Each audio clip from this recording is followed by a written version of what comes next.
नमो नमः मा सरस्वती नमो नमः विद्यादायिनी नमो नमः हंसवाहिनी नमो नमः ओम सरस्वती नमो नमः. ನಮಸ್ತೆ ಎಲ್ಲರಿಗೂ. ಬನ್ನಿ ಆಂಜನೇಯ ಏನು ಹೇಳ್ತಾರೆ ಅಂತ ಕೇಳೋಣ. It's a general reading. Take what resonate with you, leave the rest behind. So ಹೊಸ ವರ್ಷದ ತಯಾರಿ ಹೇಗಿದೆ? ಸೊ ಒಳ್ಳೆಯದಾಗಲಿ. Learn from the past. ಈ ಇಡೀ ವರ್ಷ ನಿಮ್ಮದು ಹೇಗೋಯ್ತು, ಅಥವಾ ನಿಮ್ಮ ಇಡೀ ಜೀವನದಲ್ಲಿ ಯಾವ ರೀತಿ ಕಳೆದ್ರಿ, ಹಿಂದೆ ಏನು ನಡೆದಿತ್ತು, ಮುಂದೆ ಏನು ನಡೆಯುತ್ತೆ ಅನ್ನೋದ್ರ ಮೇಲೆ ನೀವು ನಿಮ್ಮ ಪಾಸ್ಟ್ ಮೇಲೆ ನಿಮ್ಮ ಪ್ರೆಸೆಂಟ್ ಅಥವಾ ನಿಮ್ಮ ಫ್ಯೂಚರನ್ನು ಡಿಸೈಡ್ ಮಾಡಿ ಅನ್ನುವಂಥದ್ದು ಇದೆ. ಸಾಕಷ್ಟು ಪಾಠಗಳು ಕಲ್ತಿದ್ದೀರಾ. ಹಿಸ್ಟ್ರಿ ರಿಪೀಟೆಡ್ ಆಗದೆ ಇರೋ ಹಾಗೆ ನೋಡ್ಕೊಳ್ಳಿ. ಮತ್ತೆ ಮತ್ತೆ ಅದೇ ತಪ್ಪುಗಳನ್ನ ಮಾಡಬೇಡಿ. ಮತ್ತೆ ಮತ್ತೆ ಅದೇ ಏನೋ ಒಂದಷ್ಟು ಕೊಲೆ ಪ್ರಯತ್ನಗಳು ನಡೆಯುತ್ತೆ, ಅದನ್ನು ತಡೀರಿ. ಮತ್ತೆ ಮತ್ತೆ ಕೊಲೆ ಪ್ರಯತ್ನಗಳು ನಡೆಯದೇ ಇರೋ ಹಾಗೆ ಎಚ್ಚರಿಕೆನ ವಹಿಸಿ. ಅದಕ್ಕೆ ನಿಮ್ಮ ಫ್ಯೂಚರಿಗೆ ಗ್ರೋತ್ ಆಗೋದ್ರ ಕಡೆ ಏನು ಮಾಡಬೇಕು ಅದ್ರ ಕಡೆ ಗಮನನ ಕೊಡಿ. ನಿಮ್ಮ ಅನುಭವನ್ನೇ ಒಂದು ಫೌಂಡೇಶನ್ ಥರ ಉಪಯೋಗಿಸ್ಕೊಂಡು ಒಂದು ಒಳ್ಳೆ ರೀತಿಯಲ್ಲಿ ನಿಮ್ಮ ಜೀವನನ ಕಟ್ಕೊಳ್ಳೋದ್ರ ಜೊತೆಗೆ ನಿಮ್ಮ ಜೀವನನ ಬೆಳೆಸ್ಕೊಂಡು ಹೋಗೋದ್ರ ಕಡೆ ನೀವು ಹೆಚ್ಚಿನ ಗಮನನ ಕೊಡಿ ಅನ್ನುವಂಥದ್ದು ಇದೆ. ಇತಿಹಾಸ ಪ್ರಸಿದ್ಧ ಪುಸ್ತಕಗಳನ್ನ ಅಥವಾ ಪುರಾಣಗಳನ್ನ ಮಕ್ಕಳಿಗೆ ಓದಲಿಕ್ಕೆ ಕೊಡಿ ಅನ್ನುವಂಥದ್ದು ಕೂಡ ಇದೆ. ಹೆರಿಟೇಜ್ ಸಮಥಿಂಗ್, ಏನೋ ಹೆರಿಟೇಜ್ ಪ್ಲೇಸಸ್ ಏನಿದೆ ಅದನ್ನೆಲ್ಲ ಬ್ಲಾಸ್ಟ್ ಮಾಡಿಸುವಂಥ ಉದ್ದೇಶದಲ್ಲಿ ಕೆಲವರಿದ್ದಾರೆ. ಸ್ವಲ್ಪ ಹೆಚ್ಚಿನ ಗಮನನ ಕೊಡಿ ಅನ್ನುವಂಥದ್ದು ಇದೆ. ಯಾವುದೋ ಒಂದು ಮರಕ್ಕೆ ಅಥವಾ ಮುಂಚೆ ಬಂದಿದ್ದಲ್ಲ, ಒಂದು ಮರದ ಹತ್ರ ಎಲ್ಲೋ ಆಂಜನೇಯ ಇದ್ದಾರೆ, ಒಂದು ಶಾಲೆ ಥರ ತೆರೆದುಕೊಳ್ಳುತ್ತೆ ಅಂತ, ಆ ಸ್ಥಳದಲ್ಲಿ ನೀರು ಬಂದು ತುಂಬಿಕೊಳ್ಳುವಂಥ ಸಾಧ್ಯತೆ ಇದೆ. ಒಂದಷ್ಟು ಹೊಲ ಗದ್ದೆಗಳು ನೀರಿಗೆ ಆವೃತವಾಗುವಂಥದ್ದು, ಅಂದರೆ ಮಳೆಗಾಲ ಹೊರಟೋಯ್ತು, ಚಳಿಗಾಲ ಬಂತು, ಆದರೂ ಕೂಡ ಒಂದು ಅತಿವೃಷ್ಟಿ ಥರ ನೀರು ತುಂಬಿಕೊಳ್ಳುತ್ತೆ. ಅದು ಕೆರೆ ಕೋಡಿ ಬರುತ್ತೋ ಅಥವಾ ನದಿ ಸಮುದ್ರದ ನೀರು ಬರುತ್ತೋ ಗೊತ್ತಿಲ್ಲ, ಒಟ್ಟಿನಲ್ಲಿ ಏನೋ ಸಮಥಿಂಗ್ ನೀರು ತುಂಬಿಕೊಳ್ಳುತ್ತೆ ನಿಮ್ಮ ಹೊಲ ಗದ್ದೆಗಳಿಗೆ. ಸ್ವಲ್ಪ ಹೆಚ್ಚಿನ ಗಮನನ ಹರಿಸಿ ಅನ್ನುವಂಥದ್ದು ಇದೆ. ಎಸ್ಪೆಷಲಿ ಉತ್ತರ ಭಾರತದ ವ್ಯವಸಾಯದ ಭೂಮಿ ಏನಿದೆ ಅದು ಜಲಾವೃತ ಆಗತ್ತೆ ಅನ್ನುವಂಥದ್ದು ಕೂಡ ತೋರಿಸ್ತಾ ಇದೆ. ಜೊತೆಗೆ ಮಕ್ಕಳಿಗೆ ಪ್ರಾಕೃತಿಕವಾಗಿ ಪ್ರಕೃತಿಲಿ ನಡೆಯುವಂಥ ಸೂಚನೆಗಳು, ಇವಾಗ ಹವಾಮಾನ ಇಲಾಖೆ ಹೇಳುತ್ತೆ ಅಲ್ವ ನಮಗೆ, ಈ ಥರ ಬರುತ್ತೆ, ಈ ಥರ ಬರುತ್ತೆ, ಈ ಥರ ಆಗುತ್ತೆ, ಸೊ ಈ ಥರ ಸೈಕ್ಲೋನ್ ಬರ್ತಿದೆ, ಈ ಥರ ವೆದರ್ ಇರುತ್ತೆ, ಈ ಥರ ಹೇಳುತ್ತಲ್ಲ. ಸೊ ಬಟ್ ಹಿಂದಿನ ಕಾಲದಲ್ಲಿ ಮಕ್ಕಳಿಗೆ ಹಾಗೆ ಸಾಮಾನ್ಯ ಜ್ಞಾನದ ರೀತಿಲಿ ಆಕಾಶ ನೋಡಿ ಕಂಡುಹಿಡಿಯೋದು, ವಾತಾವರಣನ ನೋಡಿ ಕಂಡುಹಿಡಿಯೋದು, ಒಂದು ಶಕುನದ ಮುಖಾಂತರ ಕಂಡುಹಿಡಿಯೋದು, ಇದನ್ನೆಲ್ಲ ಹೇಳ್ಕೊಡಿ ಮಕ್ಕಳಿಗೆ, ಮುಂಬರುವಂಥ ಜನಾಂಗಕ್ಕೆ ಅನ್ನುವಂಥದ್ದು ಇದೆ. ಯಾಕೆಂದರೆ ಮುಂದೆ ಬರ್ತಾ ಬರ್ತಾ ಈ ಒಂದು ಹೈಪರ್ IQ ಏನಿದೆ, AI ಜಮಾನ ಹೊರಟೋಗುತ್ತೆ. ಮತ್ತು ನ್ಯಾಚುರಲ್ ಡಿಸಾಸ್ಟರ್ ಆಗಿ ಮತ್ತೆಲ್ಲವೂ ಕೂಡ ನಾರ್ಮಲ್ ಆಗಿ ಮತ್ತೆ ಮನುಷ್ಯನ ಮೆದುಳಿನ ಮೇಲೆ ಎಲ್ಲವೂ ಕೂಡ ನಿಯಂತ್ರಣ ಅವಲಂಬಿಸೋ ಹಾಗೆ ಆಗತ್ತೆ ಅನ್ನುವಂಥದ್ದು ಇದೆ. ಹಾಗಾಗಿ ಈಗಿರುವಂಥ ಕ್ಷಣ ಕೂಡ ಮುಂದಿನ ದಿನಗಳಲ್ಲಿ ಹಿಸ್ಟ್ರಿ ಆಗಬಹುದು. ಸೊ ಹಾಗಾಗಿ ಹಿಂದಿನ ಹಿಸ್ಟ್ರಿನ ಈಗ ತಿಳ್ಕೊಂಡಿದ್ರೆ ಮುಂದಿನ ಫ್ಯೂಚರಿಗೆ ಆ ಹಿಸ್ಟ್ರಿ ಅನುಕೂಲ ಆಗತ್ತೆ ಅನ್ನುವಂಥದ್ದು ಇದೆ. ಫ್ಯೂಚರಲ್ಲಿ ನೀವು ಗ್ರೋತ್ ಮಾಡೋದ್ರ ಕಡೆ ಗಮನನ ಕೊಡಿ ಅನ್ನುವಂಥದ್ದು ಇದೆ. ಏನೇನು ಕಲ್ತಿದ್ದೀರಾ, ಏನೇನು ಕಲಿಸ್ಬಹುದು ಅದ್ರ ಕಡೆ ಹೆಚ್ಚಿನ ಗಮನನ ಕೊಡಿ ಅನ್ನುವಂಥದ್ದು ಇದೆ. ಸರಿಯಾದ ರೀತಿಯಲ್ಲಿ ನೀವು ಕಲಿಸಿದ್ದೆ ಆದರೆ ನಿಜವಾಗ್ಲೂ ಒಬ್ಬ ಬೃಹದಾಕಾರದ ಗುರುವಾಗಿ ನೀವು ಬದಲಾಗ್ತೀರಾ ಅನ್ನುವಂಥದ್ದು ಇದೆ. ಸರಿಯಾದ ರೀತಿಯಲ್ಲಿ ಕಲಿಸ್ಕೊಡಿ ಅನ್ನುವಂಥದ್ದು ಇದೆ. ನಿಮಗೆ ಅನ್ಎಕ್ಸ್ಪೆಕ್ಟೆಡ್ ಗೈಡೆನ್ಸ್ ಅನ್ನುವಂಥದ್ದು ಸಿಗುತ್ತೆ ಅನ್ನುವಂಥದ್ದು ಇದೆ. ನೀವು ಎಕ್ಸ್ಪೆಕ್ಟೇ ಮಾಡಿರೋದಿಲ್ಲ, ಅಂಥ ಜಾಗದಲ್ಲಿ ನಿಮಗೆ ಗೈಡೆನ್ಸ್ ಸಿಗುತ್ತೆ ಅನ್ನುವಂಥದ್ದು ಇದೆ. ಜೀವನದಲ್ಲಿ ಎಲ್ಲ ಮುಗಿದೋಯ್ತು, ಇದು ನನ್ನ ಜೀವನದ ಅಂತಿಮ ಕ್ಷಣ, ಇನ್ಯಾವುದೇ ಚಾನ್ಸಸ್ ಇಲ್ಲ ನನಗೆ ಅಂತ ಅನಿಸಿದ್ರೆ ಜೀವನ ನಂದು ಮುಗ್ದೇ ಹೋಯಿತು. ಅದು ಕೆರಿಯರ್ ವಿಚಾರ ಆಗಿರಲಿ, ರಿಲೇಷನ್ಶಿಪ್ ವಿಚಾರ ಆಗಿರಲಿ, ಲವ್ ವಿಚಾರ ಆಗಿರಲಿ, ಅಥವಾ ನಿಮ್ಮ ಜೀವನದ ಅತಿ ಕಠಿಣವಾದ ಸವಾಲಿನ ಕ್ಷಣ ಆಗಿರಲಿ, ಅಥವಾ ನಿಮ್ಮ ಜೀವನದಲ್ಲಿ ತುಂಬ ಮುಖ್ಯವಾದಂಥ ಒಂದು ವ್ಯಕ್ತಿನ ಕಳ್ಕೊಂಡಿರಲಿ, ಘಟ್ಟನ ಕಳ್ಕೊಂಡಿರಲಿ, ಅಂದರೆ ಒಂದು ಸಮಥಿಂಗ್ ಏನೋ ಒಂದು ಕಳ್ಕೊಂಡಿರ್ತೀರ, ಒಂದು ಕ್ಷೇತ್ರ ಕೂಡ ಕಳೆದೋಗಿರುತ್ತೆ, ಒಂದು ಕ್ಷೇತ್ರ ಕೂಡ ಇಲ್ಲ ಆಗುತ್ತೆ ಅನ್ನೋದಿದೆ ಇಲ್ಲಿ. ಸೊ ಇದೆಲ್ಲ ಕಳ್ಕೊಂಡು ನೀವು ನಿಂತಾಗೂ ಕೂಡ ಎಲ್ಲ ಮುಗಿದೋಯ್ತು ಅಂತ ಅಂದ್ಕೊಂಡಿದ್ರೆ, ಸೊ ಯಾವುದು ಮುಗಿದೋಗಿಲ್ಲ, ಒಂದು ನ್ಯೂ ಬಿಗಿನಿಂಗ್ ಅಲ್ಲಿಂದನೇ ಶುರು ಆಗುತ್ತೆ ಅನ್ನುವಂಥದ್ದು ಇದೆ. ನ್ಯೂ ಬಿಗಿನಿಂಗ್ ಶುರು ಆಗುತ್ತೆ. ನ್ಯೂ ಬಿಗಿನಿಂಗ್ ಜೊತೆಗೆ ಯಾವ ಕ್ಷಣದಲ್ಲಿ ಎಲ್ಲವೂ ಕೂಡ ಮುಳುಗೋಯ್ತು, ನನ್ನ ಜೀವನ ಅಂತ್ಯ ಆಯಿತು ಅಂತ ನಿಮ್ಗೆ ಅನಿಸುತ್ತೋ, just take a little bit moment. ಆ ಒಂದು ಕ್ಷಣನ ನೀವು ಸಂಪೂರ್ಣವಾಗಿ ಜೀವಿಸಿ ಒಂದು ಕ್ಷಣ ಅಲ್ಲಿ ಕೂತ್ಕೊಂಡು ಧ್ಯಾನ ಮಾಡಿ. ಅದು ರೋಡ್ ಆಗಿರಲಿ, ಬೀದಿ ಆಗಿರಲಿ, ಮನೆ ಆಗಿರಲಿ, ಪಾರ್ಕ್ ಆಗಿರಲಿ, ಅಥವಾ ನೀವಿರುವಂಥ ಸ್ವಸ್ಥಳ ಆಗಿರಲಿ, ಯಾವುದೇ ಕ್ಷಣ ಆಗಿರಲಿ, ಯಾವುದೇ ಜಾಗ ಆಗಿರಲಿ, ಅಲ್ಲೂ ಕೂತ್ಕೊಂಡು ನೀವು ಧ್ಯಾನಾಸಕ್ತರಾಗಿ ಒಂದು 5 ನಿಮಿಷ ಇರ್ಬೋದು, 10 ನಿಮಿಷ ಇರ್ಬೋದು, ನಿಮಗೆ ಅಲ್ಲಿ ವಿಶೇಷವಾದಂಥ ಗೈಡೆನ್ಸ್ ಕೊಡುತ್ತೆ. 2 ಪಕ್ಷಿಗಳು ಬಂದು ನಿಮ್ಮನ್ನು, 2 ಇರ್ಬೋದು, 3 ಇರ್ಬೋದು, ಪಕ್ಷಿಗಳು ಬಂದು ನಿಮ್ಮನ್ನು ಒಂದು ಮಾರ್ಗದರ್ಶನ ರೂಪಕವಾಗಿ ಒಂದು ಮಾರ್ಗದರ್ಶನನ ತೋರಿಸುತ್ತೆ ಅನ್ನುವಂಥದ್ದು. ಇದು ಔಟರ್ ವರ್ಡಿಂದ ನಿಮಗೆ ತೋರಿಸುವಂಥದ್ದು. ಬಟ್ ಇನ್ನರ್ ವರ್ಡಲ್ಲಿ ನಿಮಗೆ ಸಾಕಷ್ಟು ಬದಲಾವಣೆಗಳನ್ನ ನೋಡ್ತೀರಾ. ಒಂದು ನಿಮಗೆ ಹೇಗೆ ಸೂಚನೆ ಸಿಗುತ್ತೆ ಅಂದರೆ, ಒಂದು ಒಗಟಿನ ರೂಪದಲ್ಲಿ ನಿಮಗೆ ಸೂಚನೆ ಸಿಗುತ್ತೆ. ಸೊ ಅದನ್ನು ರೆಸ್ಪೆಕ್ಟ್ಫುಲಿ ಆ ಮೆಸೇಜಸ್ಸನ್ನು ನೀವು ರಿಸೀವ್ ಮಾಡ್ಕೊಳ್ಳಿ, ಮತ್ತು ಅದನ್ನು ಒಂದು ಡಿಫ್ರೆಂಟ್ ಒಂದು ವಿಭಿನ್ನವಾದಂಥ ರೀತಿಲಿ ನೀವು ಆ ಸಮಸ್ಯೆಯನ್ನು ಅಥವಾ ಆ ಒಗಟನ್ನು ಬಿಡಿಸ್ತಾ ಹೋಗಿ, ನಿಮ್ಮ ಆ ಒಂದು ಅಂತ್ಯದಿಂದ ಮತ್ತೊಂದು ಆರಂಭದ ಕಡೆಗೆ ಶ್ರೀ ಆಂಜನೇಯರು ನಿಮ್ಮನ್ನು ಕರ್ಕೊಂಡು ಹೋಗ್ತಾರೆ ಅನ್ನುವಂಥದ್ದು ಇದೆ. ತುಂಬ ಬೇರೆ ಬೇರೆ ವಿಧಾನಗಳಲ್ಲಿ ನಿಮಗೆ ಸಹಾಯ, ಸಹಕಾರ, ಮಾರ್ಗದರ್ಶನ ಎಲ್ಲವೂ ಕೂಡ ಸಿಗ್ತಾ ಇದೆ. ತುಂಬ ಮಹತ್ತರವಾದಂಥ ಸಂದೇಶ ಇದು ಮುಂದಿನ ದಿನಗಳಲ್ಲಿ ನಿಮಗೆ ನೋಡಲಿಕ್ಕೆ ಸಿಗದಿರ ಇರ್ಬೋದು, ಬಟ್ ಇವಾಗ ನೀವೇನು ಕೇಳಿಸ್ಕೊಳ್ತಿದ್ದೀರಾ ಇದು ನಿಮ್ಮ ಮೈಂಡಲ್ಲಿ ರಿಜಿಸ್ಟರ್ ಆಗಿರುತ್ತೆ. ಆ ಕ್ಷಣ ಏನು ಬರುತ್ತೆ, ಎಲ್ಲ ಮುಗಿದೋಯ್ತು, ಅಂತಿಮವಾಗಿ ನಾನು ಇಲ್ಲಿ ನಿಂತಿದ್ದೀನಿ, ಇನ್ನೇನು ಉಳಿದಿಲ್ಲ ಅಂದಾಗ ಅಲ್ಲಿಂದನೇ ನಿಮ್ಮ ಈ ಒಂದು ಗೈಡೆನ್ಸ್ ಶುರು ಆಗುತ್ತೆ. ಇವತ್ತು ಇಲ್ಲಿ ಕೊಡ್ತಿರುವಂಥ ಸಂದೇಶ ಸಾಕ್ಷಾತ್ ಆಂಜನೇಯನ ವರಪ್ರಸಾದದಿಂದ ಹುಟ್ಟಿರುವಂಥ ನಿಮಗೆ ಆಂಜನೇಯ ಎಲ್ಲ ರೀತಿಯಲ್ಲೂ ಮಾರ್ಗದರ್ಶನನ ಕೊಡ್ತಾ ಇರ್ತಾರೆ. ನಾವು ಆಂಜನೇಯನ ವರಪ್ರಸಾದದಿಂದ ಹುಟ್ಟಿಲ್ಲ, ಇದು ನಮಗಲ್ಲ ಅಂದ್ಕೊಂಡವರು ಮೂರ್ಖರಾಗ್ತೀರಾ. ಸೊ ಹಾಗಾಗಿ ನೀವು ಅದನ್ನು ಹಾಗೆ ಅಂದ್ಕೊಳ್ಬೇಡಿ. ಸೊ ಪ್ರತಿಯೊಬ್ಬರ ಜೀವನದಲ್ಲೂ ಒಂದಲ್ಲ ಒಂದು ರೀತಿಯಲ್ಲಿ ಆಂಜನೇಯ ಇದ್ದೇ ಇರ್ತಾರೆ, ಅವರ ಆಶೀರ್ವಾದ ಮಾಡೇ ಮಾಡ್ತಾರೆ. ನಮ್ಮ ಉಚ್ಛ್ವಾಸ ನಿಶ್ವಾಸ ಎಲ್ಲವೂ ಕೂಡ ಆಂಜನೇಯನ ಕೃಪಾಶೀರ್ವಾದನೇ.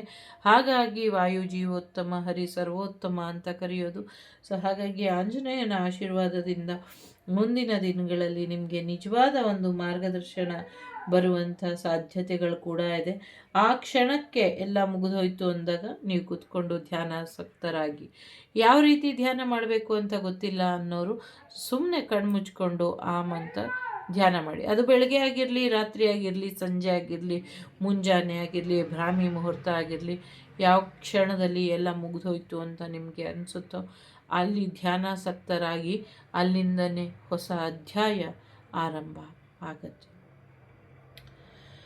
ಆ ಆರಂಭ ಆದಮೇಲೆ ಸಾಕಷ್ಟು ವಿಧಗಳಲ್ಲಿ ನಿಮಗೆ ಒಂದಷ್ಟು ಎಕ್ಸ್ಪೀರಿಯನ್ಸ್ ಬೇಸ್ ಮೇಲೆ ಮತ್ತು ಒಂದಷ್ಟು ವಸ್ತುಗಳಿರ್ಬೋದು, ಉಪಾಯಗಳಿರ್ಬೋದು, ರಿಸೋರ್ಸ್ ಅನ್ನುವಂಥ ರೀತಿಯಲ್ಲಿ ನಿಮಗೆ ಕೊಡ್ತಾರೆ. ಅಗತ್ಯ ಇರೋದೆಲ್ಲವನ್ನು ಕೂಡ ಕೊಡ್ತಾ ಹೋಗ್ತಾರೆ. ಮತ್ತು ನಿಮ್ಮದೇ ಆದ ರೀತಿಯಲ್ಲಿ, ನಿಮ್ಮದೇ ಆದ ಸ್ವಂತಿಕೆಯಲ್ಲಿ, ನಿಮ್ಮದೇ ಆದ ಒಂದು ಸಾಮ್ರಾಜ್ಯನೇ ಕಟ್ಕೊಳ್ತೀರಾ. ಚಿಂತೆ ಮಾಡಬೇಕಾದಂಥ ಅಗತ್ಯ ಇಲ್ಲ, ಆದರೆ ಎಚ್ಚರಿಕೆ ವಹಿಸಬೇಕಾದಂಥ ಅಗತ್ಯ ಇದೆ. ಸೋತೆ ಅಂತ ಸಾಯಬಾರ್ದು, ಬದುಕಿಗೆ ಇನ್ನೊಂದು ಅರ್ಥ ಹುಡುಕೊಂಡು ಆ ಚಾಪ್ಟರ್ ಮುಗೀತು, ಹೊಸ ಚಾಪ್ಟರ್ ಮುಖಾಂತರ ನನ್ನ ಜೀವನನ ಸರಿಯಾದ ದಿಕ್ಕಿನಲ್ಲಿ ನಾನು ಕರ್ಕೊಂಡು ಹೋಗ್ತೀನಿ, ಇದಕ್ಕೆ ಶ್ರೀ ಆಂಜನೇಯನ ಕೃಪಾಶೀರ್ವಾದ ಇದೆ ಅಂತ ತಿಳ್ಕೊಂಡು ಮುಂದುವರಿಯಿರಿ ಅನ್ನುವಂಥದ್ದು ಇದೆ. ನಿಮಗೆ ನೋಡೋಕ್ಕೆ ಕಾಣಿಸೋದಿಲ್ಲ, ಸಹಾಯ ಯಾರೂ ಇಲ್ಲ ಅಂತ ಅನಿಸುತ್ತೆ, ಬಟ್ ಕೇಳಿಸ್ಕೊಳ್ಳಿ, ಹೇಳಿಕೆ ಬರ್ತಾ ಇದೆ, ನಿಮಗೆ ಗೈಡೆನ್ಸ್ ಕೊಡ್ತಾ ಇದ್ದಾರೆ, ಮಾತುಗಳು ಕೇಳಿಸ್ತಾ ಇದೆ. ಸೊ ನಿಮಗೆ ಸಿಗ್ತಿರುವಂಥ ಗೈಡೆನ್ಸನ್ನು ನೀವು ಕೇಳಿಸ್ಕೊಳ್ತಿಲ್ಲ, ಕೇಳಿಸ್ಕೊಳ್ಳಿ. ಯಾರು ಹೇಳ್ತಿದ್ದಾರೆ ಅಂದರೆ ನಿಮ್ಮ ಮನಸ್ಸಿನ ಮುಖಾಂತರ, ನಿಮ್ಮ ಇಂಟ್ಯೂಷನ್ ಮುಖಾಂತರ ನಿಮಗೆ ಸಂದೇಶ ಬರ್ತಾ ಇದೆ, ತಗೊಳ್ಳಿ ಅನ್ನುವಂಥದ್ದು ಇದೆ. ನಿಮ್ಮ ಮೌಲ್ಯಗಳು ಏನಿದೆ, ಸೊ ನಿಮ್ಮ ವ್ಯಾಲ್ಯೂಸ್ ಏನಿದೆ, ಅದನ್ನು ಸರಿಯಾದ ರೀತಿಯಲ್ಲಿ ಉಪಯೋಗಿಸ್ಕೊಳ್ಳಿ ಅನ್ನುವಂಥದ್ದು ಇದೆ. ನಮ್ಮ ಜೀವನದಲ್ಲಿ ನಮ್ಮೆಲ್ಲರಿಗೂ ಒಂದೊಂದು ರೀತಿಯ ವ್ಯಾಲ್ಯೂ ಇರುತ್ತೆ, ನಮ್ಮದೇ ಆದಂಥ ಮೌಲ್ಯ ಇರುತ್ತೆ. ಮೌಲ್ಯಾಧಾರಿತ ಅಥವಾ ಮೌಢ್ಯಾಧಾರಿತ, ಇದೆರಡರಲ್ಲೂ ಸಿಮಿಲಾರಿಟಿಗಳು ಜಾಸ್ತಿ ಇದ್ರೂ ಅಜಗಜಾಂತರ ವ್ಯತ್ಯಾಸಗಳಿರುತ್ತೆ. ಸೊ ಹಾಗಾಗಿ ಮೌಲ್ಯಯುತವಾದದ್ದನ್ನು ಆಯ್ಕೆ ಮಾಡಿಕೊಂಡು ಮೌಢ್ಯಯುತವಾದದ್ದನ್ನು ಬಿಟ್ಬಿಡಿ ಅನ್ನುವಂಥದ್ದು ಇದೆ. ನಿಮ್ಮ ಸೋಲ್ ಪರ್ಪಸ್ ಏನಿದೆ, ಶ್ರೀರಾಮನ ಸೇವೆಗಾಗಿ ಹನುಮನ ಜನನ. ಸೊ ಹನುಮ ರಾಮರ ಒಂದು ಯುಗ ಮುಗಿದ್ರೂ ಕೂಡ ಸ್ಟಿಲ್ ಹನುಮ ಅದೇ ಸೇವೆಯಲ್ಲಿ ಇದ್ದಾರೆ. ಸೊ ಹಾಗಾಗಿ ಹನುಮನ ಕರ್ತವ್ಯ ಅದು ರಾಮರಿಗೆ ಸೇವೆ ಮಾಡಬೇಕಾಗಿತ್ತು. ರಾಮರ ಒಂದು ಜೀವನ ಪಯಣ ಯಾತ್ರೆಯಲ್ಲಿ ಮಹತ್ತರವಾದಂಥ ಪಾತ್ರ ವಹಿಸಬೇಕಾಗಿತ್ತು. ಅದು ಅವರ ಜೀವನದ ಸೋಲ್ ಪರ್ಪಸ್ ಆಗಿತ್ತು. ಅದನ್ನು ಅವ್ರು ಕಂಪ್ಲೀಟ್ ಮಾಡಿದ್ರು. ಈಗ ಒಂದು ದೈವರಾಗಿ ದೈವಕ್ಕೆ ಸಹಾಯವಾಗಿ ನಿಂತಿದ್ದಾರೆ. ಮತ್ತು ನಮ್ಮೆಲ್ಲರ ಆರಾಧ್ಯರಾಗಿ ಆಂಜನೇಯ ನಿಂತಾಗ ಸೊ ನಮ್ಮೆಲ್ಲರ ಸಮಸ್ಯೆಯನ್ನು ಬಗೆಹರಿಸ್ತಾರೆ. ಹಾಗೆಯೇ ನಿಮ್ಮ ಜೀವನದ ಉದ್ದೇಶಗಳಿಗೆ ಒಂದು ಮಹತ್ತರವಾದಂಥ ಮಾರ್ಗದರ್ಶನ ಕೊಡಲಿಕ್ಕೋ ಅಥವಾ ಪಡೀಲಿಕ್ಕೋ ಏನೋ ಒಂದು ಉದ್ದೇಶ ಇರುತ್ತೆ. ಅದಕ್ಕೆ ನಿಮಗೆ ಆ ಒಂದು ಗುಣಗಳು ಅಥವಾ ಆ ಒಂದು ಸ್ವಭಾವ ಅಥವಾ ಆ ಒಂದು ಮನಸ್ಥಿತಿ ಇರುತ್ತೆ. ಅದು ಯಾಕಿದೆ, ಯಾತಕ್ಕೋಸ್ಕರ ಇದೆ, ಯಾರಿಗೋಸ್ಕರ ಇದೆ, ಇದನ್ನು ತಿಳ್ಕೊಂಡು ನೀವು ಅದನ್ನು ಸರಿಯಾದ ರೀತಿಯಲ್ಲಿ ಉಪಯೋಗಿಸ್ಕೊಳ್ಳಿ ಅನ್ನುವಂಥದ್ದು ಇದೆ. ಜೊತೆಗೆ ಹೇಗೆ ಬದುಕ್ತೀವಿ ಅನ್ನೋದಕ್ಕಿಂತ, ಸೊ ಯಾತಕ್ಕಾಗಿ ಬದುಕ್ತಾ ಇದ್ದೀವಿ ಅನ್ನೋದಕ್ಕಿಂತ, ಯಾರಿಗಾಗಿ ಬದುಕ್ತಾ ಇದ್ದೀವಿ ಅನ್ನೋದಕ್ಕಿಂತ, ನಮಗಾಗಿ ನಮ್ಮ ಈ ಜನ್ಮ ಸಿಕ್ಕಿದೆ, ನನ್ನ ಈ ಜನ್ಮನ ನಾನು ನನಗಾಗಿ ಸದುಪಯೋಗ ಪಡಿಸ್ಕೊಳ್ತೀನಿ, ನನ್ನಿಂದ ಒಂದಷ್ಟು ಒಳ್ಳೆಯ ನಿಜವಾದ ಅರ್ಥದಲ್ಲಿ ನನ್ನ ಈ ಜನ್ಮಕ್ಕೆ ಅರ್ಥ ಕೊಡುವಂಥ ರೀತಿಯಲ್ಲಿ ನಾನು ಬದುಕ್ತೀನಿ ನನಗಾಗಿ ಅಂತ ನಿಂತಾಗ, ಸೊ ಆ ನಾನು ಅನ್ನುವಂಥ ಅಹಮ್ಮನ್ನು ಬಿಟ್ಟಾಕಿ ನಾನು ಅನ್ನುವಂಥ ಜ್ಞಾನ ಏನು ಬರುತ್ತೆ, ಸೊ ಆ ಲೈಫ್ ನಮಗೆ ಏನು ಸಿಕ್ಕಿರುತ್ತೆ, ಆ ಲೈಫನ್ನು ನಾವು ಪರಿಪೂರ್ಣವಾಗಿ ಜೀವಿಸಿದ್ದೆ ಆದರೆ, ಅದರಿಂದ ಒಂದಷ್ಟು ಒಳಿತು ಕಾರ್ಯಗಳನ್ನ ಮಾಡಿದ್ದೆ ಆದರೆ ಖಂಡಿತವಾಗ್ಲೂ ಶ್ರೀರಾಮಾಂಜನೇಯರಿಗೆ ಒಂದು ಕೃತಜ್ಞತೆಯನ್ನು ಸಲ್ಲಿಸ್ದಂಗೆ ಆಗತ್ತೆ. ಜೊತೆಗೆ ಅವರಿಗೂ ಕೂಡ ಅದರಿಂದ ಹೆಚ್ಚಿನ ಅನುಕೂಲಗಳು ಆಗುತ್ತೆ. ನಿಮ್ಮ ನಂಬಿಕೆಗಳು ಇಲ್ಲಿ ತುಂಬ ದುಬಾರಿ. ನಿಮ್ಮ ಒಳ್ಳೆಯ ನಂಬಿಕೆಗಳನ್ನ ಹಾಗೆ ಉಳಿಸ್ಕೊಳ್ಳಿ, ಅದರ ರೀತಿಯಲ್ಲೇ ನಿಮ್ಮ ಜೀವನನ ನೀವು ಬೆಳೆಸ್ಕೊಳ್ಳಿ ಅನ್ನುವಂಥದ್ದು ಕೂಡ ಇದೆ. So self confidence is your key ಅಲ್ವಾ. ಸೊ ನಿಮ್ಮ ಮೇಲೆ ನಿಮಗೆ ವಿಶ್ವಾಸ ಇರಲಿ, ನಿಮ್ಮ ಮೇಲೆ ನಿಮಗೆ ನಂಬಿಕೆ ಅನ್ನೋದು ಇರಲಿ. ನಿಮ್ಮ ನಂಬಿಕೆ, ನಿಮ್ಮ ವಿಶ್ವಾಸವೇ ನಿಮ್ಮ ಜೀವನದಲ್ಲಿ ನಿಮ್ಮನ್ನು ಸರಿಯಾದ ದಾರಿಗೆ ಕರ್ಕೊಂಡು ಹೋಗುವಂಥ ಶಸ್ತ್ರಾಸ್ತ್ರ ಆಗಿರ್ಬೋದು, ಅಥವಾ ಶಕ್ತಿ ಆಗಿರ್ಬೋದು, ಯುಕ್ತಿ ಆಗಿರ್ಬೋದು, ಭಕ್ತಿ ಆಗಿರ್ಬೋದು, ಯಾವುದಾದ್ರೂ ರೀತಿಯಲ್ಲಿ ನಿಮ್ಮನ್ನು ನೀವು ನಂಬಿ ನಿಮ್ಮ ಮೇಲೆ ನಿಮಗೆ ವಿಶ್ವಾಸ ಇರಲಿ. ಎಂಥದ್ದೇ ಕಠಿಣ ಪರಿಸ್ಥಿತಿ ಇದ್ದರೂ ನಾನು ಅದರಿಂದ ಹೊರಗೆ ಬರ್ತೀನಿ, ನನ್ನ ಆಂಜನೇಯ ಇದ್ದಾರೆ ಅಥವಾ ನನ್ನ ರಾಮ ಇದ್ದಾರೆ, ನನ್ನನ್ನು ಈ ಸಮಸ್ಯೆಯಿಂದ ಹೊರಗೆ ಕರ್ಕೊಂಬರ್ತಾರೆ ಅನ್ನುವಂಥ ಭರವಸೆಯಲ್ಲಿ ನೀವಿರಿ. ಖಂಡಿತವಾಗ್ಲೂ ಇದು ಆಗತ್ತೆ ಅನ್ನುವಂಥದ್ದು ಇದೆ. ನಿಮ್ಮಿಂದ ಒಂದಷ್ಟು ಜನರಿಗೆ ಮಾರ್ಗದರ್ಶನ ಮತ್ತು ಮುಂದಿನ ದಿನಗಳಲ್ಲಿ ಪ್ರಾಕೃತಿಕವಾಗಿ ವಿಕೋಪಗಳು ಏನಾಗುತ್ತೆ ಅದಕ್ಕೆ ಸಹಾಯ ಮಾಡೋದಕ್ಕೆ ನಿಮ್ಮನ್ನು ಆಯ್ಕೆ ಮಾಡಲಾಗಿದೆ. ನಿಮ್ಮಿಂದ ಒಂದಷ್ಟು ಜನರಿಗೆ ಖಂಡಿತವಾಗ್ಲೂ ಸಹಾಯ ಆಗತ್ತೆ ಅನ್ನುವಂಥದ್ದು ಇದೆ. ಫೀಲ್ ಯುವರ್ ಮ್ಯಾನಿಫೆಸ್ಟೇಷನ್ ಅಂತ ಹೇಳ್ತಿದ್ದಾರೆ. ನಿಮ್ಮ ಮ್ಯಾನಿಫೆಸ್ಟೇಷನ್ ಏನಿದೆ, ನಿಮಗೆ ಖುಷಿ ಏನು ಕೊಡುತ್ತೆ, ಯಾವುದು ನಿಮ್ಮ ಜೀವನದಲ್ಲಿ ಇದ್ದರೆ ನಿಮಗೆ ಹೆಚ್ಚು ತೃಪ್ತಿ ಅಂತ ಅನಿಸುತ್ತೆ, ಏನು ನಿಮ್ಮ ಜೀವನಕ್ಕೆ ಅಗತ್ಯವಾಗಿ ಬೇಕು, ಅಥವಾ ಯಾವ ಕೆಲಸ ಆಗಿಲ್ಲ, ಯಾವ ಕಾರ್ಯ ಆಗಿಲ್ಲ, ಅಥವಾ ಏನಾಗಿಲ್ಲ ನಿಮ್ಮ ಜೀವನದಲ್ಲಿ ಅಚೀವ್ಮೆಂಟ್ ಮಾಡ್ಕೊಬೇಕು ಅಂದ್ಕೊಂಡಿದ್ದು, ಏನು ಸಾಧಿಸ್ಲಿಕ್ಕೆ ಆಗಿಲ್ಲ, ಅದೆಲ್ಲವನ್ನು ಕೂಡ ನಿಮ್ಮ ಯೋಗ್ಯತಾನುಸಾರ ಮತ್ತು ನಿಮ್ಮ ಅರ್ಹತೆಯನ್ನು ಮೀರಿದ ಸಾಧನೆ ನೀವು ಮಾಡಬೇಕು ಅಂದ್ಕೊಂಡಿದ್ರೆ ಅದಕ್ಕೂ ಕೂಡ ಅವಕಾಶಗಳಿದೆ. ಆದರೆ ಅದನ್ನು ಬರೀ ಅಂದ್ಕೊಂಡ್ರೆ ಸಾಲದು, ಅದಕ್ಕೆ ಬೇಕಾದಂಥ ಸಂಕಲ್ಪನ ಮಾಡಿ, ಸಂಕಲ್ಪದ ಸಿದ್ಧಿಯಿಂದ ನಿಮಗೆ ಖಂಡಿತವಾಗ್ಲೂ ಅದು ದಕ್ಕತ್ತೆ ಅನ್ನುವಂಥದ್ದು ಕೂಡ ಇದೆ. ಪ್ರಾಕೃತಿಕವಾಗಿ ಮತ್ತು ವಾಸ್ತವಿಕವಾಗಿ ಏನು ವ್ಯತ್ಯಾಸ ಅಂತ ಕೇಳ್ತಿದ್ದಾರೆ. ಸೊ ವಾಸ್ತವಿಕವಾಗಿ ಅಂದರೆ ಕರೆಂಟ್ ಸಿಚುವೇಶನನ್ನು ನಾವು ನೋಡೋ ಅಂಥದ್ದು ಅಥವಾ ಇದು ಮಾಡೋ ಅಂಥದ್ದು. ಪ್ರಾಕೃತಿಕವಾಗಿ ಅಂದರೆ ಪ್ರಕೃತಿ ತನಗೆ ಇಷ್ಟ ಬಂದಾಗ ಇಷ್ಟ ಬಂದಂಥ ರೀತಿಯಲ್ಲಿ ವರ್ತಿಸೋದು. ಸೊ ಹಾಗಾಗಿ ಪ್ರಕೃತಿ ತನ್ನ ಇಚ್ಛೆಗೆ ಅನುಸಾರವಾಗಿ ಅಥವಾ ತನ್ನ ಇಚ್ಛೆಗೆ ವಿರುದ್ಧವಾಗಿ ಪ್ರಕೃತಿನ ಕೆಣಕಿದಾಗ ಪ್ರಕೃತಿ ಹೇಗೆ ರಿಯಾಕ್ಟ್ ಮಾಡುತ್ತೆ ಅನ್ನೋದನ್ನು ತೋರಿಸೋ ಅಂಥದ್ದು. ಹಾಗಾಗಿ ನಿಮ್ಮ ಜೀವನದಲ್ಲಿ ನೀವು ಅಂದ್ಕೊಂಡಿದ್ದು ಏನಾಗಿಲ್ವೋ, ಏನಾಗಬೇಕು ಅಂದ್ಕೊಂಡಿದ್ದೀರೋ ಅದನ್ನು ಮ್ಯಾನಿಫೆಸ್ಟೇಷನ್ ಮಾಡಿ ಖಂಡಿತವಾಗ್ಲೂ ಸರಿ ಹೋಗುತ್ತೆ, ಆಗುತ್ತೆ ಅನ್ನುವಂಥದ್ದು ಇದೆ. ಯಾರ್ದಾದ್ರೂ ಸಾವನ್ನು ಕೋರ್ಕೊಳ್ತಿದ್ದಾರೆ ಯಾರೋ ಇಲ್ಲಿ. ಸೊ ನೆನಪಿರಲಿ, ನೀವೇನು ಕೇಳ್ಕೊಳ್ತೀರೋ ಅದು ನಿಮಗೆ ರಿಟರ್ನ್ ಬ್ಯಾಕ್ ಬರುತ್ತೆ. ನೀವು ಯಾರಿಗೋ ಸಾವನ್ನು ಕೋರ್ಕೊಂಡ್ರೆ ನಿಮ್ಮ ಸಾವನ್ನು ಇನ್ಯಾರೋ ಕೋರ್ತಾ ಇರ್ತಾರೆ. ಸೊ ಹಾಗಾಗಿ ಸ್ವಲ್ಪ ಎಚ್ಚರಿಕೆಯಿಂದ ಇರಿ ಮ್ಯಾನಿಫೆಸ್ಟೇಷನ್ ಮಾಡಬೇಕಾದ್ರೆ ಅನ್ನುವಂಥದ್ದು ಕೂಡ ಇದೆ. ಸಾಕಷ್ಟು ಕಮಿಟ್ಮೆಂಟ್ ಇದೆ. ಒಂದು ಜವಾಬ್ದಾರಿ ಮುಗಿದ ಮೇಲೆ ಆ ಜವಾಬ್ದಾರಿನ ಇನ್ನೊಬ್ಬರಿಗೆ ಹಂಚಿ ಹೋಗ್ಬೋದು, ಒಳ್ಳೆಯದು ಅಂತ ಅನ್ನಿಸ್ತಾ ಇದೆ. ಸೊ ಅದಕ್ಕೆ ಯಾರು ಸರಿಯಾದವರು ಅಂದಾಗ ಸರಿಯಾದ ಆಯ್ಕೆನ ಭಗವಂತನಲ್ಲಿ ಪ್ರಾರ್ಥನೆ ಮಾಡಿ, ಭಗವಂತನೇ ಅದಕ್ಕೆ ದಾರಿನ ತೋರಿಸಿಕೊಡ್ತಾನೆ ಅನ್ನುವಂಥದ್ದು ಕೂಡ ಇದೆ. ಪ್ರಾಮಾಣಿಕವಾಗಿ ಕೊಟ್ಟಿರುವಂಥ ಆಣೆ ಭಾಷೆಗಳನ್ನ ಸರಿಯಾದ ರೀತಿಯಲ್ಲಿ ಉಪಯೋಗಿಸ್ಕೊಳ್ಳಿ ಮತ್ತು ಮರಿಬೇಡಿ, ನಿಮ್ಮ ಮಾತಿಗೆ ನೀವು ಬದ್ಧರಾಗಿ ಇರಿ ಅನ್ನುವಂಥದ್ದು ಕೂಡ ಹೇಳ್ತಾ ಇದ್ದಾರೆ ಇಲ್ಲಿ. ಜೊತೆಗೆ ಏನೋ ಒಂದು ಎಂಡಿಂಗ್ ಆಗುವಂಥ ಸಮಯ ಬಂದಿದೆ. ಸೊ ಹಾಗಾಗಿ ಈ ಒಂದು ಎಂಡಿಂಗ್ ನಿಮ್ಮ ಜೀವನದಲ್ಲಿ ಒಂದು ಹೊಸ ಕರ್ತವ್ಯದ ಕರೆನ ತಗೊಂಬರಬಹುದು ಅನ್ನುವಂಥದ್ದು ಇದೆ. ಈಗ ನೀವು ಆ್ಯಕ್ಷನ್ ತಗೊಳ್ಬೇಕಾಗಿರುವಂಥ ಸಮಯ. ನಿಮ್ಮ ಜೀವನದಲ್ಲಿ ನೀವು ಸರಿಯಾದ ರೀತಿಯಲ್ಲಿ ಆ್ಯಕ್ಷನನ್ನು ತಗೊಳ್ಬೇಕು ಮತ್ತು ಸರಿಯಾದ ರೀತಿಯಲ್ಲಿ ನಿಮ್ಮನ್ನು ನೀವು ಪ್ರೊಟೆಕ್ಟ್ ಮಾಡಿಕೊಳ್ಬೇಕು. ಮತ್ತು ಜೀವನನ ಹೇಗೆ ಜೀವಿಸಬೇಕು ಅಥವಾ ಜೀವನದ ಪ್ರಮುಖವಾದಂಥ ಉದ್ದೇಶ ಏನು ಇದನ್ನು ತಿಳ್ಕೊಳ್ತೀರಾ. ಜೊತೆಗೆ ಭಕ್ತಿ ಮಾರ್ಗದಲ್ಲಿ ನಡೀತೀರಾ ಅಂತ ಕೂಡ ಅನ್ನಿಸ್ತಾ ಇದೆ. ನಿಸ್ವಾರ್ಥವಾಗಿ ಒಂದಷ್ಟು ಸೇವೆನ ಮಾಡುವಂಥ ಮಾರ್ಗದಲ್ಲಿ ನಡೀತೀರಾ. ನಿಮ್ಮ ನಿಸ್ವಾರ್ಥ ಸೇವೆ ಪ್ರಾಣಿ ಪಕ್ಷಿಗಳಿಗೂ ಕೂಡ ಮುಡುಪಾಗಿದೆ ಅನ್ನುವಂಥದ್ದು ಕೂಡ ಇದೆ. ಎಸ್ಪೆಷಲಿ ನಿಮ್ಮ ಕಾಲುಗಳು ಕಾಲಿನ ಕಡೆ ಸ್ವಲ್ಪ ಹೆಚ್ಚಿನ ಗಮನನ ಕೊಡಿ. ಮುಂದಿನ ದಿನಗಳಲ್ಲಿ ಅಲ್ಲೇನು ಸಮಸ್ಯೆ ಇತ್ತು ಅದು ಬಿಡುಗಡೆ ಆಗಬೇಕು. ಬಿಡುಗಡೆ ಮಾಡಿ ರಕ್ಷೆನ ಹಾಕ್ಕೊಳ್ಳಿ ಪಾದಗಳಿಗೆ, ಕೈಗಳಿಗೆ, ಕಾಲುಗಳಿಗೆ ಅನ್ನುವಂಥದ್ದು ಇದೆ. ನಿಮ್ಮ ದೇಹನ ಸದೃಢ ಮಾಡ್ಕೊಳ್ಳಿ ಅನ್ನುವಂಥದ್ದು ಕೂಡ ಇದೆ ಇಲ್ಲಿ. ಎಲ್ಲೋ ಒಂದು ಕಡೆ ಭಕ್ತಿ ಮಾರ್ಗನ ತ್ಯಜಿಸ್ತಾ ಇದ್ದೀರಾ ಅಂತ ಅನ್ನಿಸ್ತಾ ಇದೆ. ಸೊ ಭಕ್ತಿ ಮಾರ್ಗನ ಬಿಟ್ಟು ಹೋಗಬೇಡಿ ಅನ್ನುವಂಥದ್ದು ಇದೆ.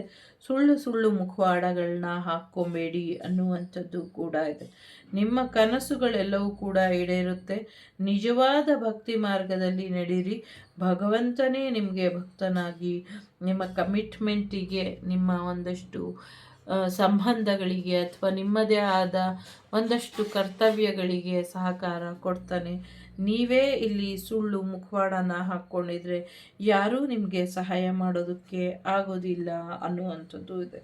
ಸೊ ಈ ಕೆಲಸ ಕಷ್ಟಪ್ಪ, ನನ್ನ ಕೈಲಾಗೋದಿಲ್ಲ, ನಾನು ಮಾಡೋದಿಲ್ಲ, ನಾನು ನನ್ನ ಕಂಫರ್ಟ್ ಝೋನಲ್ಲೇ ಇರ್ತೀನಿ, ನನಗೆ ಅಷ್ಟು ದೂರ ನಡೆಯೋಕ್ಕಾಗಲ್ಲ, ನನಗೆ ತಣ್ಣೀರು ಕುಡಿಯೋಕ್ಕಾಗಲ್ಲ, ನನಗೆ ಚಪಾತಿ ಇಲ್ದಿರ ಆಗೋದಿಲ್ಲ, ನನಗೆ ಹಾಸಿಗೆ ಬಿಟ್ಟರೆ ನಿದ್ದೆ ಬರೋದಿಲ್ಲ, ಹೀಗೆಲ್ಲ ಯೋಚನೆ ಮಾಡಬಾರ್ದು. ಸೊ ಕಂಫರ್ಟ್ ಝೋನಿಂದ ಹೊರಗೆ ಬಂದು ರಿಸ್ಕ್ ತೊಗೊಂಡ್ರೇ ಸೊ ಎಲ್ಲ ರೀತಿಯಲ್ಲೂ ನೀವು ಹೆಚ್ಚಿನ ಒಂದು ಯಶಸ್ಸನ್ನು ನೋಡಲಿಕ್ಕೆ ಸಾಧ್ಯ ಆಗುತ್ತೆ. ಗ್ರೋತನ್ನು ನೋಡೋದಕ್ಕೆ ಕೂಡ ಸಾಧ್ಯ ಆಗುತ್ತೆ. ಒಂದಷ್ಟು ಅವಕಾಶಗಳು ಬರ್ತಾ ಇದೆ. ಆ ಅವಕಾಶಗಳು ನಿಮ್ಮ ಜೀವನದಲ್ಲಿ ನಿಮ್ಮನ್ನು ಹೆಚ್ಚಿನ ಒಳಿತಿನ ಕಡೆ ಕರ್ಕೊಂಡು ಹೋಗುತ್ತೆ. ಸೊ ಹಾಗಾಗಿ ಸ್ವಲ್ಪ ಹೆಚ್ಚಿನ ಶ್ರಮ ಬೇಕು, ಒಂದು ರಿಸ್ಕ್ ಅಂತಲೇ ಹೇಳ್ಬೋದು. ಆ ರಿಸ್ಕನ್ನ ನೀವು ತೊಗೊಂಡಿದ್ದೆ ಆದರೆ ಖಂಡಿತವಾಗ್ಲೂ ಯಶಸ್ಸಾಗುತ್ತೆ. ಇಲ್ಲ ನನ್ನ ಕೈಲಾಗಲ್ಲ ಅಂದರೆ ಏನು ಮಾಡೋಕ್ಕಾಗಲ್ಲ. ಸೊ ನೀವು ಇದ್ದ ಜಾಗದಲ್ಲೇ ಇರಬೇಕಾಗತ್ತೆ.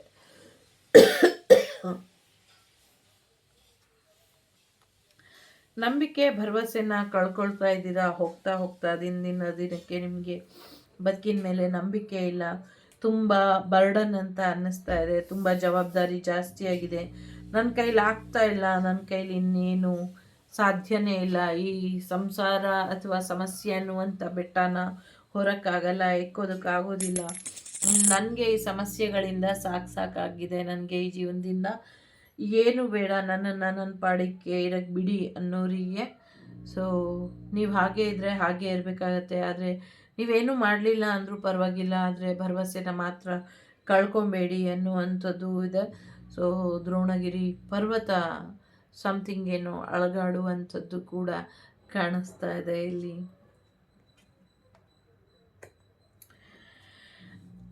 ನೀವು ಯಾರಿಗೂ ಪ್ರೂವ್ ಮಾಡಬೇಕಾದಂಥ ಅಗತ್ಯ ಇಲ್ಲ. ನೀವು ಪ್ರಾಮಾಣಿಕರು, ನಿಮ್ಮ ಹೃದಯದಲ್ಲಿ ಭಗವಂತ ಇದ್ದಾನೆ, ಅಥವಾ ನಿಮ್ಮನ್ನು ಸರಿಯಾದ ರೀತಿಯಲ್ಲಿ ಯಾರು ಅರ್ಥ ಮಾಡ್ಕೊಳ್ತಿಲ್ಲ ಅಂತ ನಿಮ್ಮನ್ನು ನೀವು ಡಿಫೈನ್ ಮಾಡ್ಕೊಳ್ಬೇಕಾದಂಥ ಅಗತ್ಯ ಇಲ್ಲ. ನೀವು ಯಾರಿಗೂ ಎದೆ ಬಗ್ದಿ ತೋರ್ಬೇಕಾದಂಥ ಅಗತ್ಯ ಇಲ್ಲ. ಸೊ ಭಗವಂತನಿಗೆ ಗೊತ್ತಿದೆ ನೀವು ಯಾರು, ಏನು, ನಿಮಗೆ ಭಗವಂತನ ಮೇಲೆ ಏನು ನಂಬಿಕೆ ಇದೆ ಅನ್ನುವಂಥದ್ದು. ಸೊ ಹಾಗಾಗಿ ಸಣ್ಣ ಪುಟ್ಟ ಮಾತುಗಳಿಗೆ ಅಥವಾ ಸಣ್ಣ ಪುಟ್ಟ ಸಂದರ್ಭಗಳಲ್ಲಿ ಬರುವಂಥ ಒಂದಷ್ಟು ಸಮಸ್ಯೆಗಳಿಗೆ ಭಯ ಬಿದ್ದು ಯಾವುದೋ ಒಂದು ಸಮಸ್ಯೆನೇ ದೊಡ್ಡದು ಮಾಡ್ಕೊಳ್ತಾ ಕೂರಬೇಡಿ. ನಿಮ್ಮ ಹೃದಯ ಮಂದಿರದಲ್ಲಿ ಭಗವಂತ ಇರೋದು ಎಲ್ರಿಗೂ ಗೊತ್ತಿದೆ, ನಿಮಗೂ ಗೊತ್ತಿದೆ. ಸೊ ಹಾಗಾಗಿ ಕೆಣಕೋ ಮಾತುಗಳಿಗೆ, ಕುಹುಕದ ಮಾತುಗಳಿಗೆ ಮನಸ್ಸು ಕೊಡಬೇಡಿ. ಸೊ ನಗ್ನಗ್ತಾ ಇರಿ. ಭಗವಂತನಿಗೆ ಎಲ್ಲವೂ ಗೊತ್ತಿದೆ, ನಿಮ್ಮ ಹೃದಯದಲ್ಲಿ ಭಗವಂತ ನೆಲೆ ನಿಂತಿದ್ದಾನೆ ಅನ್ನುವಂಥದ್ದು ಇದೆ. ಸೊ ಹಾಗಾಗಿ ಸ್ವಲ್ಪ ಮೌನದಲ್ಲಿ ಇರೋಕ್ಕಾಗ್ತಾ ಇಲ್ಲ, ತುಂಬ ಮಾತಾಡ್ತಾ ಇದ್ದೀರಾ ಅಂತ ಅನ್ನಿಸ್ತಾ ಇದೆ. ಸೊ ಎಲ್ಲಿ ಮಾತಾಡಬೇಕು ಅಲ್ಲಿ ಮಾತಾಡಿ, ಎಲ್ಲಿ ಮಾತಾಡಬಾರ್ದು ಅಲ್ಲಿ ಮಾತಾಡೋಕ್ಕೆ ಹೋಗಬೇಡಿ ಅನ್ನುವಂಥದ್ದು ಇದೆ. ಸೊ ಒಂದಷ್ಟು ಸೋಲುಗಳು ನಿಮ್ಮನ್ನು ಕಂಗೆಡಿಸಿರ್ಬೋದು, ಅಥವಾ ಸಡನ್ನಾಗಿ ಸಿಕ್ಕ ಒಂದು ಗೆಲುವು ನಿಮ್ಮನ್ನು ತುಂಬ ಮಾತಾಡಿಸ್ತಾ ಇರ್ಬೋದು. ಸೊ ಹಾಗಾಗಿ ಸೋಲು ಗೆಲುವಿನ ಮಧ್ಯೆ ಸಮಾನ ಸ್ಥಿತಿನ ಕಾಯ್ದುಕೊಳ್ಳಿ ಅನ್ನುವಂಥದ್ದು ಇದೆ. ಸೊ ಹಿಗ್ದಿರ ಕೂಗ್ದಿರ ಸಮಾನ ಸ್ಥಿತಿಲಿ ಇರಿ ಅನ್ನುವಂಥದ್ದು ಕೂಡ ಇದೆ ಇಲ್ಲಿ. ನಿಮ್ಮ ಶಕ್ತಿ ಭಕ್ತಿ ಎರಡೂ ಕೂಡ ನಿಮ್ಮನ್ನು ಬಿಟ್ಟು ಹೋಗದೇ ಇರೋ ಹಾಗೆ ಎಚ್ಚರಿಕೆನ ವಹಿಸಿ ಅನ್ನುವಂಥದ್ದು ಇದೆ. ಎಲ್ಲೋ ಒಂದು ಕಡೆ ನಿಮ್ಮ ಶಕ್ತಿನ ಕಳ್ಕೊಳ್ತಿದ್ದೀರಾ, ನಿಮ್ಮ ಭಕ್ತಿನ ಕಳ್ಕೊಳ್ತಿದ್ದೀರಾ. ಜೊತೆಗೆ ನಿಮ್ಮ ದೇಹದ ಆರೋಗ್ಯ ಕೂಡ ಒಂದಷ್ಟು ಹಾಳಾಗ್ತಾ ಇದೆ, ಸ್ಟ್ರೆಂತ್ ಇಲ್ದಿರೋ ಹಾಗೆ ಆಗ್ತಾ ಇದೆ ಅಂತ ಅನ್ನಿಸ್ತಾ ಇದೆ. ದೇಹದ ಆರೋಗ್ಯದ ಕಡೆ ಗಮನನ ಕೊಡಿ. ನಿಮ್ಮ strength, mental strength, physical strength ಕಡೆ ಕೂಡ ಹೆಚ್ಚಿನ ಗಮನನ ಕೊಡಿ ಅನ್ನುವಂಥದ್ದು ಕೂಡ ಇದೆ. ಒಂದಷ್ಟು ಜೀವನದ ಉದ್ದೇಶದಲ್ಲಿ ಈಗ ನೀವು ಇನ್ನೊಬ್ಬರಿಗೆ ನಿಮ್ಮ ಸಮಯ ಮುಗೀತು ಅಂತ ನೀವು ಯಾರಿಗೆ ಇನ್ನೊಬ್ಬರಿಗೆ ಆ ಜವಾಬ್ದಾರಿನ ವಹಿಸಿ ಹೋಗ್ತೀರಾ, ಮುಂದಿನ ದಿನಗಳಲ್ಲಿ ಅವರು ವಾಪಸ್ ಬಂದು ಮತ್ತೆ ಅವರ ಜವಾಬ್ದಾರಿನ ಸ್ವೀಕಾರ ಮಾಡ್ತಾರೆ ಅನ್ನುವಂಥದ್ದು ಇದೆ. ಅಥವಾ ನೀವು ಯಾರಿಗಾದರೂ ಅದನ್ನು ಬದಲಾವಣೆ ಮಾಡಿ ಬೇರೆಯವರಿಗೆ ಕೊಡಬೇಕು ಅದನ್ನು ಅಂದರೆ ಆ ಸಮಯ ಸಂದರ್ಭಕ್ಕೆ ಅವರೇ ಬಂದು ಮಾರ್ಗದರ್ಶನ ಕೊಡ್ತಾರೆ ಅನ್ನುವಂಥದ್ದು ಕೂಡ ಇದೆ. ಸೊ ನಿಸ್ವಾರ್ಥವಾಗಿ ನೀವು ಈ ಸೇವೆನ ಮಾಡಿ ಖಂಡಿತವಾಗ್ಲೂ ಇದರಿಂದ ನಿಮಗೂ ಒಳ್ಳೆಯದಾಗತ್ತೆ, ಮುಂದಿನ ಜನಾಂಗಕ್ಕೂ ಒಳ್ಳೆಯದಾಗತ್ತೆ, ಮತ್ತು ನಿಮ್ಮ ಕುಲದವರಿಗೂ ಕೂಡ ಒಳ್ಳೆಯದಾಗತ್ತೆ, ನಿಮ್ಮ ಮನೆಯವರಿಗೂ ಕೂಡ ಒಳ್ಳೆಯದಾಗತ್ತೆ ಅನ್ನುವಂಥದ್ದು ಇದೆ. ಸೊ ಹೆಚ್ಚು ತಿಳ್ಕೊಂಡಿದ್ರೆ ಅನುಕೂಲ ಆಗತ್ತೆ, ಕಡಿಮೆ ತಿಳ್ಕೊಳ್ಬೇಡಿ, ಹೆಚ್ಚು ತಿಳ್ಕೊಂಡು ಮುಂದುವರಿರಿ ಅನ್ನುವಂಥದ್ದು ಇದೆ. ನಾನು ಅನ್ನುವಂಥ ಅಹಂಕಾರನ ಈ ವರ್ಷಕ್ಕೆ ಅಂತ್ಯ ಮಾಡಿಬಿಟ್ಟು ಮುಂದಿನ ವರ್ಷ ಇನ್ನೂ ಹೆಚ್ಚು ಶಕ್ತಿಶಾಲಿಯಾಗಿ, ಯುಕ್ತಿಶಾಲಿಯಾಗಿ, ಭಕ್ತಿಶಾಲಿಯಾಗಿ ಬದಲಾಗಿ ಅನ್ನುವಂಥದ್ದು ಇದೆ. ಜೊತೆಗೆ ಆಗಲೇ ಹೇಳ್ದಂಗೆ ನಿಮ್ಮ ಬಾಡಿ ಸ್ಟ್ರೆಂತ್ ಕಡೆ, ನಿಮ್ಮ ದೇಹ ಆರೋಗ್ಯದ ಕಡೆ ಹೆಚ್ಚಿನ ಗಮನನ ಕೊಡಿ ಎಲ್ಲರೂ ಅನ್ನುವಂಥದ್ದು ಇದೆ. ನಿಮ್ಮ ದೇಹಾರೋಗ್ಯದ ಜೊತೆಗೆ ನಿಮ್ಮ ಕೇಶಗಳ ಆರೋಗ್ಯದ ಕಡೆ ಕೂಡ ಹೆಚ್ಚಿನ ಗಮನನ ಕೊಡಿ. ಎಲ್ಲ ಸಮಸ್ಯೆಗಳಿಗೂ ಪರಿಹಾರ ಕಂಡುಕೊಳ್ಳಿ, ಎಲ್ಲ ಸಮಸ್ಯೆಗಳಿಗೂ ಪರಿಹಾರ ಇದೆ ಅನ್ನುವಂಥದ್ದು ಇದೆ. ದಿನಾಗಲೂ ಜೈ ಶ್ರೀರಾಮ್ ಬರೀರಿ ಅನ್ನುವಂಥದ್ದು ಇದೆ. ಜೊತೆಗೆ ಕಲಿಯೋದ್ರ ಕಡೆ ಕೂಡ ಹೆಚ್ಚಿನ ಗಮನನ ಕೊಡಿ ಅನ್ನುವಂಥದ್ದು ಇದೆ. ಈಗ ಇಲ್ಲಿ 3 ಕಾರ್ಡ್ ಇಡ್ತೀನಿ, 3ರಲ್ಲಿ ಯಾವುದಾದ್ರೂ ಒಂದನ್ನು ಆಯ್ಕೆ ಮಾಡಿ. ಸೊ ನಿಮ್ಗೇನು ಸಂದೇಶ ಇದೆ ಅಂತ ನೋಡುವ. ಮೊದಲನೇದು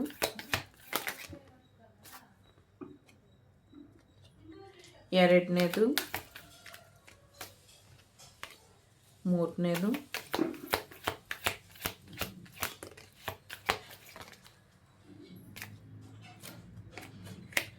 take action, honesty is the key ಅಂತ ಇದೆ. ಆ್ಯಕ್ಷನ್ ತಗೊಳ್ಳಿ, ಏನು ಮಾಡಬೇಕು ಅಂದ್ಕೊಂಡಿದ್ದೀರೋ ಅದನ್ನು. ಜೊತೆಗೆ ಸಮುದ್ರದಲ್ಲಿ ಒಂದಷ್ಟು ಸಮಸ್ಯೆಗಳು ಬರುತ್ತೆ, ಅದಕ್ಕೂ ಕೂಡ ಆ್ಯಕ್ಷನ್ ತಗೊಳ್ಳಿ ಅನ್ನುವಂಥದ್ದು ಇದೆ. ಪ್ರಾಮಾಣಿಕವಾಗಿ ಇರಿ, ಪ್ರಾಮಾಣಿಕರನ್ನ ಅಷ್ಟೇ ನಿಮ್ಮ ಜೀವನದಲ್ಲಿ ಇರೋದಕ್ಕೆ ಅವಕಾಶನ ಮಾಡಿಕೊಡಿ. ಸೊ ಇದು ಮೂರನೇದು, ಮೊದಲನೇದು, ಎರಡನೇದು, ಮೂರನೇದು, ಮೂರು ಬೇಕಾದರೂ ಆಯ್ಕೆ ಮಾಡ್ಕೊಳ್ಳಿ. ಮೊದಲನೇದು ಯಾರು ಆಯ್ಕೆ ಮಾಡಿದ್ದೀರಾ, so protect your loved once ಅಂತ ಇದೆ. ನಿಮ್ಮ ಪ್ರೀತಿ ಪಾತ್ರರನ್ನ ನೀವು ಕಾಪಾಡ್ಕೊಳ್ಳಿ ಅನ್ನುವಂಥದ್ದು ಇದೆ.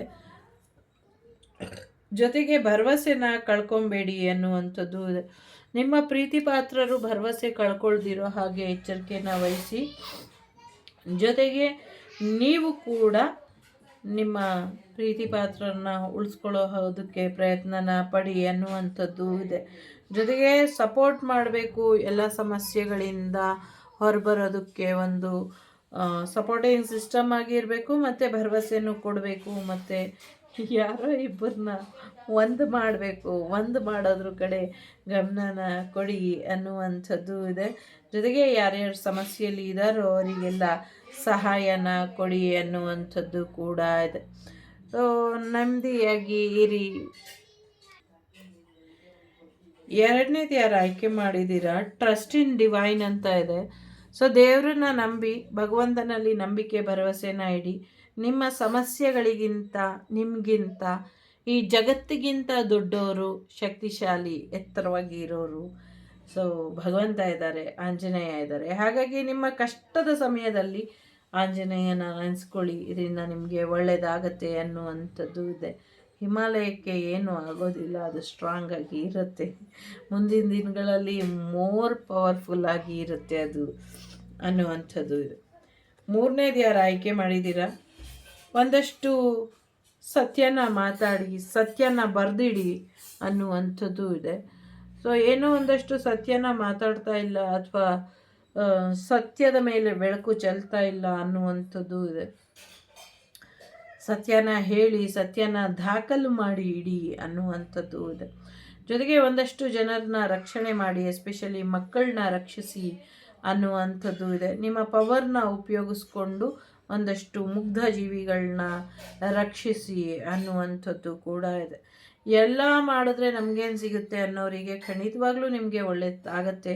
ನಿಮ್ಗೇನು ಆಗಬೇಕು, ಏನು ಕೊಡಬೇಕು ಅನ್ನೋದನ್ನು ಭಗವಂತ ನಿರ್ಧಾರ ಮಾಡ್ತಾನೆ. ಆಗಲೇ ಹೇಳ್ದಂಗೆ ನಿಸ್ವಾರ್ಥವಾಗಿ ಮಾಡಿ ಅಂತ ಹೇಳಿದ್ದು. ನಿಸ್ವಾರ್ಥವಾಗಾದರೂ ಮಾಡಿ, ಸ್ವಾರ್ಥವಾಗಾದರೂ ಮಾಡಿ, ಬಟ್ ನೀವು ಮಾಡೋ ಒಳ್ಳೆ ಕೆಲಸಗಳಿಗೆ ಖಂಡಿತವಾಗ್ಲೂ ಯಶಸ್ಸು ಇದೆ ಅನ್ನುವಂಥದ್ದು ಕೂಡ ಇದೆ. ಸೊ ಸಾಕಷ್ಟು ಜನರಿಗೆ ಸಮಸ್ಯೆಗಳು ಏನಿದೆ ಅದೆಲ್ಲವೂ ಕೂಡ ಬಗೆಹರಿಯುತ್ತೆ ಅನ್ನುವಂಥದ್ದು ಕೂಡ ಇದೆ. ಸೊ ರೆಡ್ ಫ್ಲ್ಯಾಗನ್ನು, ಆರೆಂಜ್ ಕಲರ್ ಅಥವಾ ಆಂಜನೇಯನ ಒಂದು ಧ್ವಜನ ಹಾರಾಡಿಸಿ ನಿಮ್ಮ ಮನೆಗಳ ಮೇಲೆ, ಇದರಿಂದ ಒಳ್ಳೆಯದಾಗತ್ತೆ ಅನ್ನುವಂಥದ್ದು ಇದೆ. ದಿನಾಗಲೂ ಏನು ಹೇಳ್ತಾರೆ, ಅದು ಸಾಸಿವೆ ಎಣ್ಣೆಯ ದೀಪನ ಹಚ್ಚಿ, ಇದರಿಂದ ನಿಮಗೆ ಒಳ್ಳೆಯದಾಗತ್ತೆ. ಮತ್ತು ಎಳ್ಳೆಣ್ಣೆನ ಹಚ್ಚಿ, ಇದರಿಂದ ಕೂಡ ಒಳ್ಳೆಯದಾಗತ್ತೆ ಅನ್ನುವಂಥದ್ದು ಕೂಡ ಇದೆ. ದೇವಸ್ಥಾನಗಳಲ್ಲಿ ಹಚ್ಚಿ. ಜೊತೆಗೆ ದಿನಾಗಲೂ ಅಗತ್ಯ ಇರೋರಿಗೆ ಅಥವಾ ಅನುಕೂಲ ಇರೋರು, ಅಗತ್ಯ ಇರೋರಿಗೆ ಸಹಾಯನ ಮಾಡಿ, ಇದರಿಂದ ಕೂಡ ನಿಮಗೆ ಒಳ್ಳೆಯದಾಗುತ್ತೆ. ಓಂ ಶ್ರೀ ಹನುಮತೆ ನಮಃ ಅಂತ 51 ಸತಿ ಹೇಳ್ಕೊಳ್ಳಿ, ಇದರಿಂದ ಕೂಡ ಒಳ್ಳೆಯದಾಗತ್ತೆ ಅನ್ನುವಂಥದ್ದು ಇದೆ. ಸಿಂಧೂರನ ಹಣೆಗೆ, ಗಂಟಲಿಗೆ ಧರಿಸಿ, ಇದರಿಂದ ಕೂಡ ಒಳ್ಳೆಯದಾಗತ್ತೆ ಅನ್ನುವಂಥದ್ದು ಇದೆ. ಇದಿಷ್ಟು ನಿಮಗೆ ಬಂದಂಥ ಮಾಹಿತಿ, ಹೊಸ ವರ್ಷದ ಮಾರ್ಗದರ್ಶನ ನಿಮ್ಮ ಜೀವನಕ್ಕೆ ಒಳ್ಳೆಯದು ತರುತ್ತೆ ಅಂತ ಅಂದ್ಕೊಳ್ತೀನಿ. ಸೊ ಇಷ್ಟ ಆದರೆ please like, share and subscribe Shri Vagdevi Kannada tarot channel. ನಾನು ನಿಮ್ಮ ಅಭಿಮಾನಿ ಕಮಲಾಕ್ಷಿ. ಸಿಗ್ತೀನಿ ಮುಂದಿನ ವಿಡಿಯೋಲಿ. ಅಲ್ಲಿವರೆಗೂ ಲೋಕ ಸಮಸ್ತ ಸುಖಿನೋ ಭವಂತು, ಸಮಸ್ತ ಸನ್ಮಂಗಳಾನಿ ಭವಂತು, ಧರ್ಮೋ ರಕ್ಷತಿ ರಕ್ಷಿತಃ. ಎಲ್ಲರಿಗೂ ಒಳ್ಳೆಯದಾಗಲಿ. ಟೇಕ್ ಕೇರ್, ಬಾಯ್, ನಮಸ್ತೆ. ವಸುದೈವಕ ಕುಟುಂಬ, ವಾಗ್ದೇವಿ ಕುಟುಂಬ ಯಾವಾಗಲೂ ಕ್ಷೇಮವಾಗಿರಲಿ ಅಂತ ಹಾರೈಸ್ತೀನಿ. ಹೊಸ ವರ್ಷದ ಹಾರ್ದಿಕ ಶುಭಾಶಯಗಳು. ಹೊಸ ವರ್ಷ ನಿಮಗೆ ಹೆಚ್ಚಿನ ಯಶಸ್ಸು ತರುತ್ತೆ. ಧೈರ್ಯವಾಗಿ ಮುನ್ನುಗ್ಗಿ ಅಂತ ಹೇಳ್ತೀನಿ. ಜೊತೆಗೆ ಆರೋಗ್ಯದಲ್ಲಿ ಚೇತರಿಕೆ ಕೂಡ ಗಮನಾರ್ಹವಾಗಿ ಬದಲಾವಣೆ ಆಗತ್ತೆ ಅನ್ನುವಂಥದ್ದು ಇದೆ. ಒಳ್ಳೆಯದಾಗಲಿ. ನಮಸ್ತೆ.